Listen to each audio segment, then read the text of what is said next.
Brian Berletic, one of the most popular of our recent guests on Moats, is a former US Marine. He's a geopolitical analyst and founder of the New Atlas, which is a great title and a great publication because we are actually in an era in which a new atlas is being drawn. And Brian analyzes it better than almost anyone anywhere in the world. I'm very glad he's back on the show. Brian, thanks for joining us. Let's talk first, if we can, about the significance of the Chinese initiative over the Ukraine war. I presume, given the closeness of the relationship between China and Russia, that Russia has given its blessing to this effort. I presume, given that Zelensky is a puppet of the United States, that he was told by the US he would have to take the call. Does this mean that peace is about to break out, in your view? First of all, thank you so much for having me on. It's an honor and a pleasure. Regarding the Chinese communication with Ukraine, China has always strived to live up to its adherence to the international law and to maintaining diplomacy. I think everybody can see quite clearly that what the United States is doing to Russia through Ukraine is the same process the U.S. is doing to China through its own island province of Taiwan. So I think China wants to play a constructive role if possible. I don't think there's anyone anywhere who wants this conflict to last longer, at least not in Moscow, not in Beijing. So I think they would like to keep that door open, the door open to diplomacy, even if it is entirely unlikely that Ukraine, the regime in Kiev, will walk through it. You think it's entirely unlikely? Because I'm wondering that Xi Jinping would not take this move, would not take this big step, appointing an envoy, dispatching him to Kiev and so on, if he didn't have some indication that something good might come of it. I think that's a good point. I think ultimately things will be determined on the battlefield.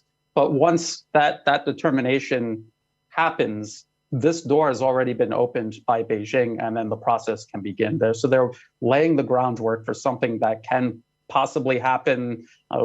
Everyone is waiting for this Ukrainian spring offensive. Now it looks like possibly a summer or fall offensive.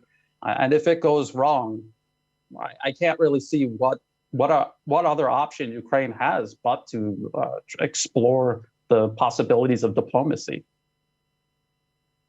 Well, let's you and I explore it. I listed if I were running Russia, would be my bottom lines earlier in the show. I don't know if you heard them, but the obvious one that everyone would expect is that Ukraine is a neutral country, that it does not join NATO, but neither does NATO infiltrate Ukraine. In other words, a NATO-free zone.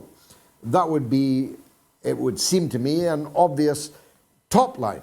Then the issue of the self-determination of the Russian-speaking people in the east and south of the country. It's inconceivable to me that Russia would hand these people back to the tender mercies of the regime in Kiev.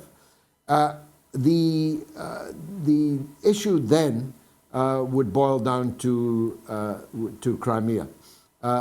There is no possibility, is there, that Russia will ever cede sovereignty of Crimea. It was only ever a paper transaction, a drunken night in the 1950s by Khrushchev, who handed over Crimea from Russia to Ukraine when they were both members of the USSR. It's part of the strategic patrimony of the Russian state and will never be handed back. I absolutely agree. And even in 2013, before the US overthrew the elected government of Ukraine and then thus taking Ukraine's sovereignty from it. The US government funded a poll that found that the majority of people in Crimea identify as either Russian or Crimean. A very small minority identified as Ukrainian. And even at that time, before the violent coup that overthrew the elected government, almost 25% wanted to join the Russian Federation. And then obviously in 2014, they had many more reasons to want to join the Russian Federation. So there's no doubt, and even US government funded polls indicate that the people of Crimea want to be part of the Russian Federation. And it would be an injustice to them to hand them back over to Ukraine. For what reason and to what end?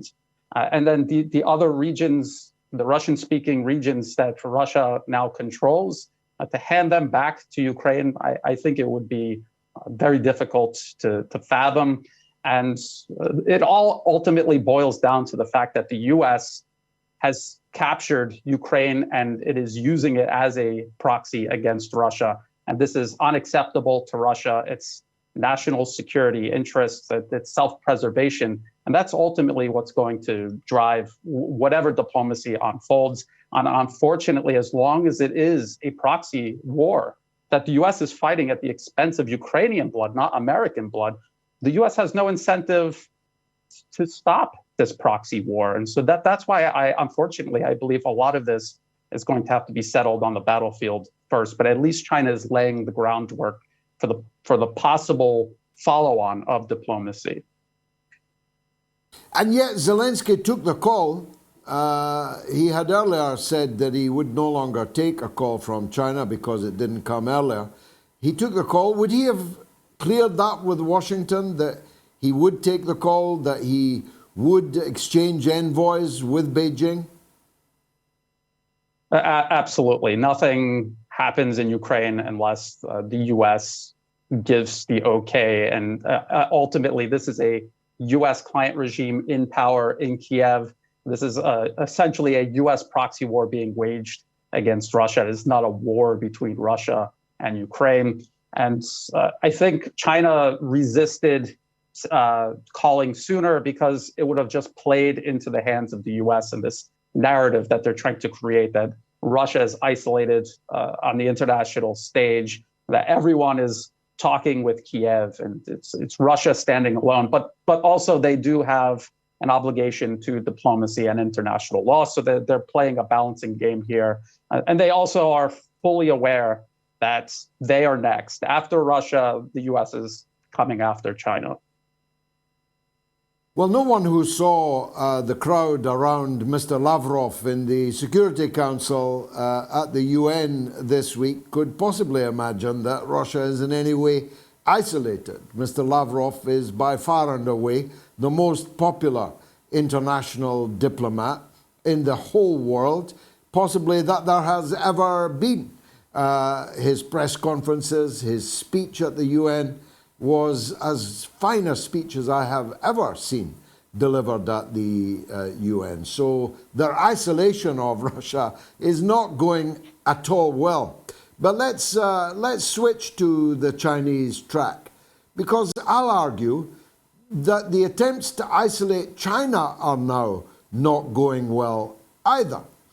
We had, of course, the famous now visit of little Macron to China and the statements that he made there and since he came back. But lo and behold, a man misnamed cleverly, who is now the Foreign Secretary of Great Britain, made a statement today which must have caused horror in Washington.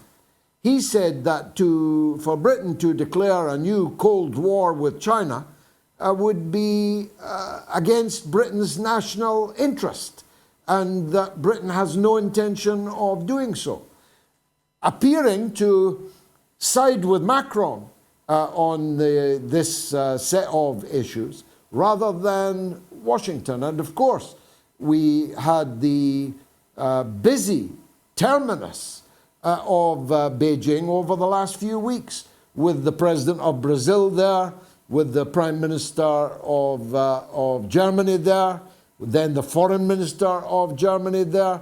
All roads lead to Beijing, so it's the US that is looking isolated over China, isn't it?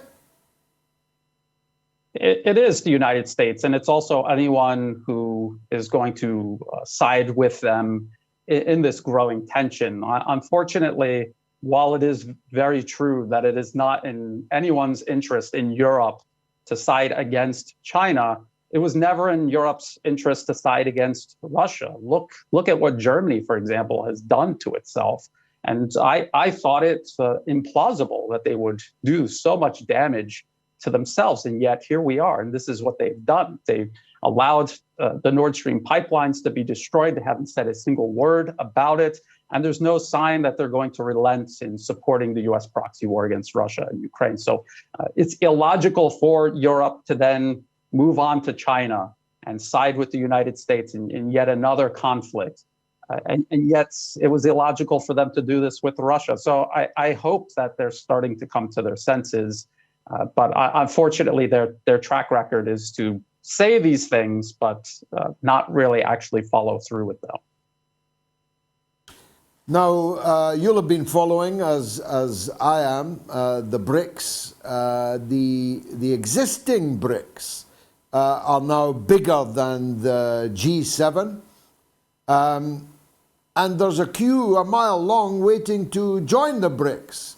We're going to run out of alphabet to describe the BRICS. There's, I think, 14 or more applicants for membership of the BRICS, and others who want to be associate members of the BRICS. This is profound rewriting of the atlas, to refer to your wonderful new atlas. Absolutely. This is the rise of multipolarism, and this is what is driving U.S. foreign policy at the moment, this attempt to put it back into the bottle, to reassert U.S.-led unipolar power over the planet. And it's manifesting itself in this proxy war in Ukraine against Russia, buildup of tension with China over the island province of Taiwan, and conflicts and interference all along the periphery of both Russia and China. And so we're watching the world pivot away from this old way of doing business, and which in many ways these nations were unsatisfied with this arrangement. So in many ways they were coerced into it. Now there's an alternative, and they're choosing it. And it seems like for the United States, the window of opportunity either is closing or has already closed. And we're watching what is U.S. foreign policy. It really is seeming more like desperation.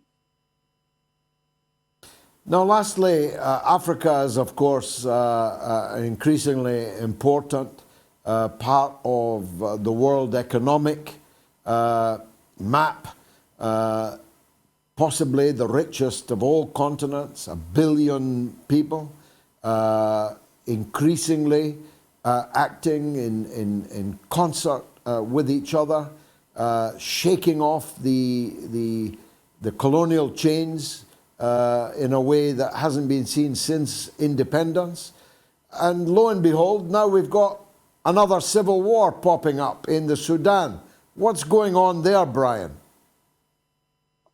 It's very difficult to tell exactly what's going on in Sudan, but what we have watched for generations is the United States and Europe, colonialism, whether it was old-fashioned colonialism or neo-colonialism, using divide and conquer to keep all of the nations of Africa down.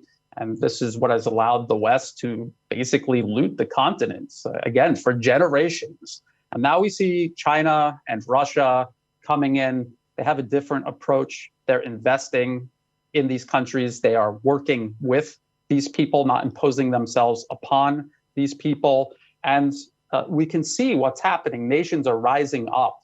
They're becoming stronger, more unified, and less susceptible to US and European interference. And so they will do anything possible to, again, reassert this paradigm, and they're doing this through divide and conquer. And they do it by sparking conflicts, We have to be very careful when we look at these conflicts. We really have to follow the money, look carefully at the associations of the different leaders of the various factions to really make sure we understand whose side is who on. But ultimately, instability seems only to serve the West. It has served the West. It's their method of operation. And I believe that it still serves their interest to destabilize the investments and the stability that both Russia and China are trying to bring. Follow the money, follow the biolabs. Of all the places in the world where America could have put another biolab, one of them is in the Sudan. Brian Berletic, thank you as always.